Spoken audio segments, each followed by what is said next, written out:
Salut à tous et bienvenue sur ma chaîne YouTube. Aujourd'hui, je vais vous présenter un nouveau tutoriel sur la comptabilité avec Odoo. Dans cette vidéo, nous allons nous pencher sur un aspect crucial qui est la centralisation de la TVA pour faire suite à la vidéo sur la déclaration de TVA. Alors, qu'est-ce que c'est que ça, la centralisation de la TVA? Eh bien, il s'agit d'une étape incontournable dans la gestion comptable de votre entreprise. En gros, elle permet de regrouper et de simplifier le processus de déclaration de TVA. C'est un peu comme faire un résumé de toutes vos opérations sur une période donnée pour faciliter les déclarations et s'assurer que tout est en ordre. Alors pourquoi c'est important? Parce que ça permet de consolider les données. Vous allez regrouper les différentes informations des différentes périodes. Ça permet de simplifier la gestion, moins d'erreurs et plus de clarté, et gagner du temps. Un processus plus rapide pour des déclarations efficaces. Alors dans cette vidéo, nous allons voir comment sélectionner les périodes fiscales, donc ici dessus. Nous allons voir comment consolider les données et comment donc automatiser donc l'écriture dans Odoo. Alors n'oubliez pas de vous abonner à ma chaîne pour ne manquer aucune des prochaines vidéos sur la comptabilité avec Odoo. Si vous avez des questions ou des suggestions, laissez-les en commentaire, je me ferai un plaisir de vous répondre.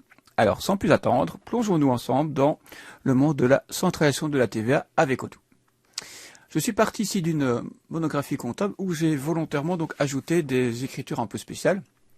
Comme par exemple, j'ai travaillé avec donc des fournisseurs étrangers. Donc ici j'ai une facture donc d'un fournisseur installé donc aux Pays-Bas. Donc pour rappel, donc moi je suis sur la partie belge, donc la comptabilité en Belgique.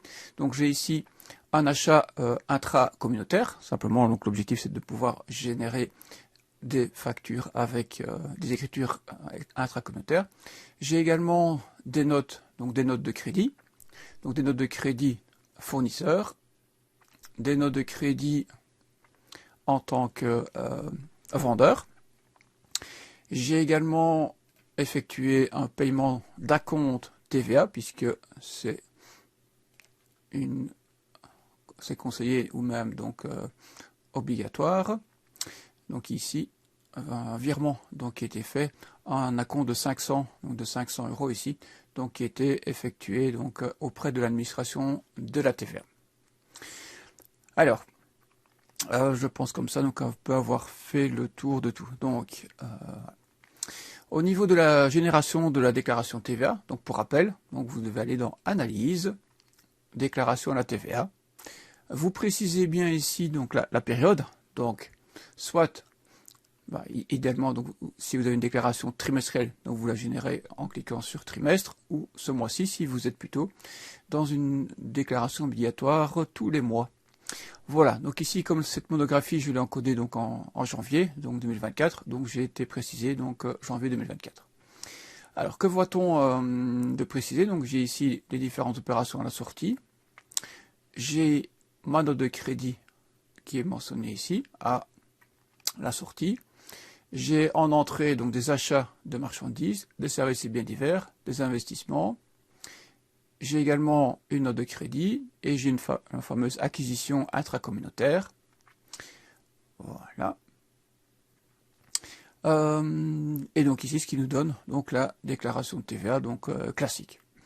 Et donc j'ai un solde donc dû à l'État de 192,62, sauf évidemment, j'ai déjà payé 500 € d'acompte, donc ce qui veut dire que finalement, donc le compte à l'administration de la TVA, donc c'est plutôt donc l'administration qui me doit 302 €. Donc on va voir concrètement donc comment générer donc tout ça et comment réaliser les écritures.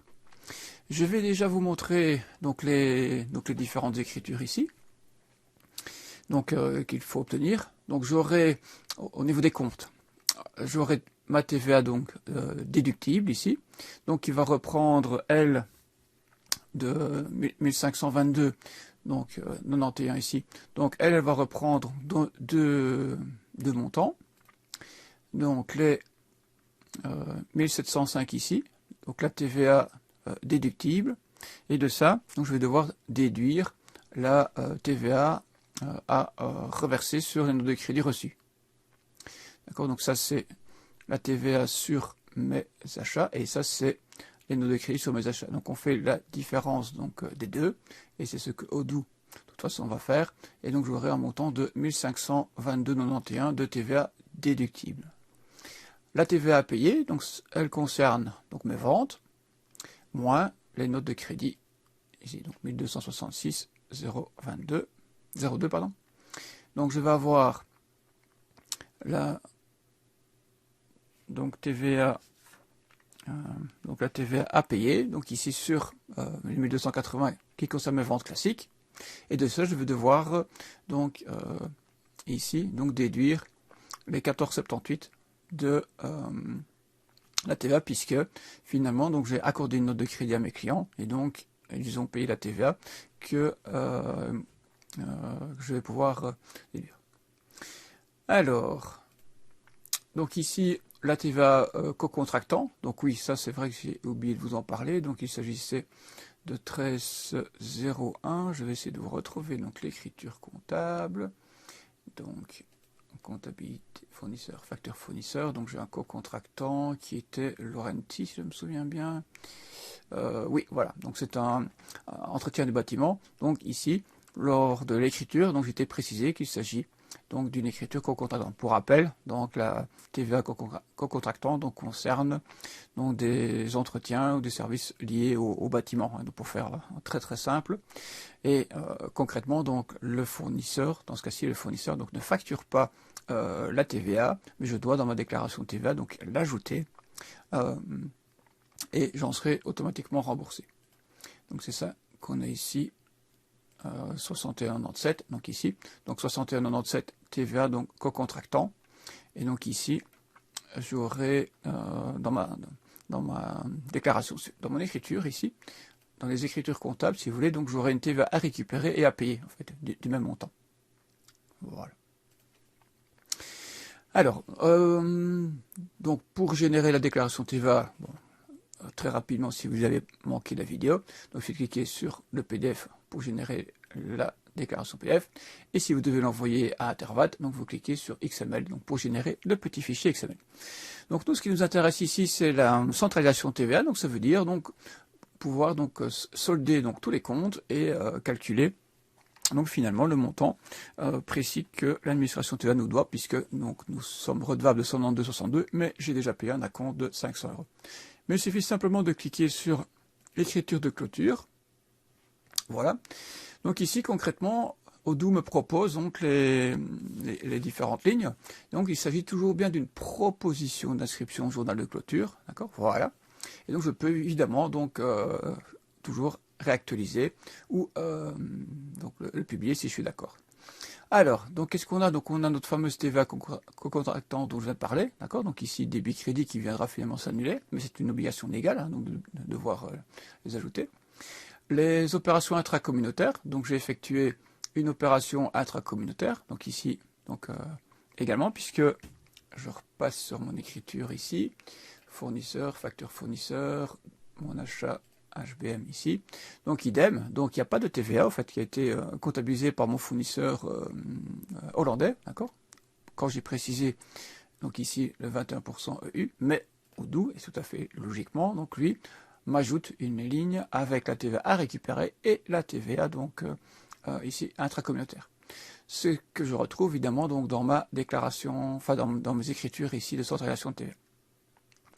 La TVA payée, donc il me fait la différence entre les deux, donc les 1266, donc 0,02. Donc je vais vous remettre analyse, déclaration de TVA. Donc les 1266, donc il reprend bien la ligne 54 et il vient déduire la ligne 64 ici, donc pour arriver à 1266,02. La TVA à récupérer, donc c'est mes investissements, mes marchandises et mes services. Donc il va additionner donc tout ceci. Et puis évidemment, qu'est-ce qu'il fait? Donc il tient compte du fait que j'ai déjà versé un acompte donc à la TVA et j'ai une dette, donc ici de 192,62, mais comme donc j'ai déjà payé, donc il me reste, si vous voulez, donc 307,38 donc comme compte courant donc à la TVA. Donc voilà un peu pour l'écriture. Donc si je mets maintenant donc sur publier, donc je valide donc l'écriture. Voilà. Alors, donc ici il me demande, c'est les questions classiques, est-ce que je souhaite donc la restitution ou bien je souhaite postposer ce montant et laisser ce montant donc sur mon compte à l'administration de TVA. Voilà. je peux mettre donc ici post tax entry. Donc voilà. Donc voici un peu la déclaration de fait. Et au niveau donc des donc c'est une opération diverse, hein, donc miscellaneous ici, donc qui est l'écriture donc qui a été réalisée. Et donc je peux revenir dans comptabilité, écriture comptable. Donc je vais retrouver donc ici je retombe bien, donc ça c'est autre chose ici. Voilà, donc là les différentes écritures ici. Donc au 31, puisque c'était une déclaration donc mensuelle, donc c'est une écriture que j'aurais dû faire évidemment fin janvier. Donc les différentes opérations donc sont bien reprises donc ici. Voilà. Et au niveau de mon compte, alors de mon compte à l'administration de la TVA, donc je vais ouvrir donc mon bilan. Et donc j'ai un compte ici, mon compte courant, donc TVA, donc lui est débiteur, donc c'est un 411 000. Donc c'est un compte ici, donc débiteur de 378, qui est la différence, si vous voulez, entre les deux. Voilà, donc ça c'est pour la partie compte courant de l'administration de la TVA. Et donc ici, je peux introduire évidemment donc toute ma comptabilité des mois suivants, en sachant donc ici que l'administration de TVA me doit ce montant. Voilà, donc ceci clôture, si vous voulez, donc la partie sur donc les écritures comptables. Donc vous avez vu, c'est assez facile puisque tout était automatisé. Donc pour résumer, il suffit simplement de cliquer sur écriture de clôture une fois que vous avez généré la déclaration de TVA et puis vous la validez. Donc voilà. Donc ici, j'avais volontairement ajouté donc des parties et des pièces comptables un peu plus complexes, donc de façon à obtenir donc ici des TEA co-contractants, intracommunautaires et aussi le versement de la compte. Voilà, n'oubliez pas de vous abonner à ma chaîne et bien au plaisir de vous retrouver lors d'une prochaine vidéo.